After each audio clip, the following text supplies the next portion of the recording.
All right, ready to jump into something really cool. Always. Today, we're looking at something pretty unique in the music gear world, even for a company like Chase Bliss.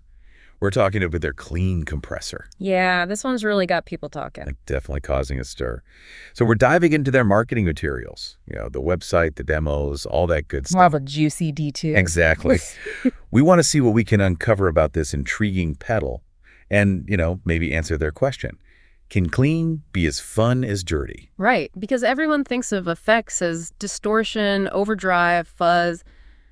But a clean compressor, that's a whole different ballgame. Definitely. And they're not just playing around with this one. They're really challenging the idea of clean in music production, wouldn't you say? Totally. It's like, what does clean even mean? Is it just the absence of distortion? Or can it be about, really enhancing and shaping your sound in a different way? Yeah, I think that's what they're getting at. Yeah. And they're not messing around with the tech specs either, right? We're talking two-stage compression, 100% analog circuitry, true stereo operation.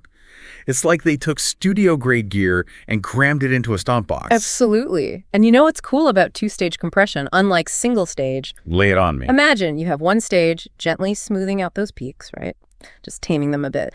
And then the second stage swoops in, adding this warmth, this sustain, and suddenly, boom, your instrument just comes alive. Okay, now that's what I'm talking about. Yeah. So we're talking more than just your average compressor here. You mentioned studio grade, but what exactly does that mean in terms of features? Are we talking like high-end stuff crammed into this little box? You better believe it. Think adaptive attack and release. Okay. So it's like the compressor is listening to your playing, responding to your dynamics in real time. No need to fiddle with knobs constantly. Wow.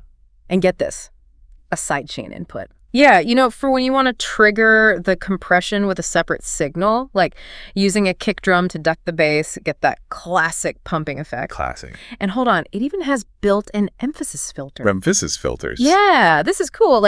Remember that warm, slightly compressed sound of old cassette tapes? Oh, yeah. Emphasis filters can do that and more. Add subtle coloration to your tone, real vintage vibe. That's amazing. Okay. But, okay, let's talk about what this thing can actually do. Chase Bliss breaks it down into 3 categories, right? They do. Starting with instrument enhancer. Right. So as an instrument enhancer, clean isn't just compressing. It's like it's revealing the soul of your instrument, Oh, I like that. Like those subtle finger-picking details on a guitar, the delicate articulation of a piano.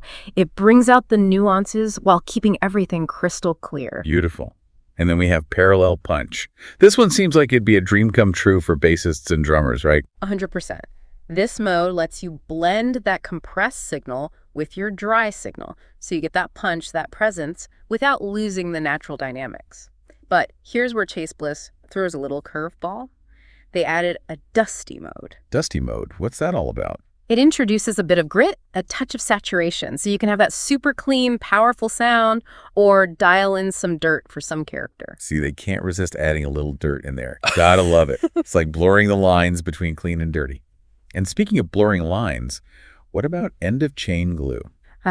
This is where the true stereo magic happens. Imagine using this on your master bus during mixing, or even just at the end of your pedal board. It adds this subtle polish, this animation to your stereo image, glues everything together without making it sound squashed. So it's like that final sprinkle of magic to make everything sound amazing. Exactly. It's subtle, but it makes all the difference. It's like that final touch, And if those features aren't cool enough, Chase Bliss doesn't stop there. They actually encourage you to push clean beyond its intended use. Yeah. Oh, yeah. They're all about exploration. Like turning the limiter into an overdrive, using the compression as modulation, even gating the input between notes for rhythmic effects. It's like they're saying, here's a toolbox, now go build something crazy. Exactly. And for the real sonic adventurers, Clean has MIDI, CV, expression control. Oh, the possibilities. Right. The possibilities are endless. So it really seems like they've achieved something special here. I mean, going back to their original question, can clean be as fun as dirty? What do you think? I think they've done something even cooler. They've shown that those lines are kind of meaningless. Clean doesn't have to be boring, and dirty doesn't always mean distortion. Clean is just this incredibly versatile tool that defies categorization. It really makes you wonder, what is clean anymore?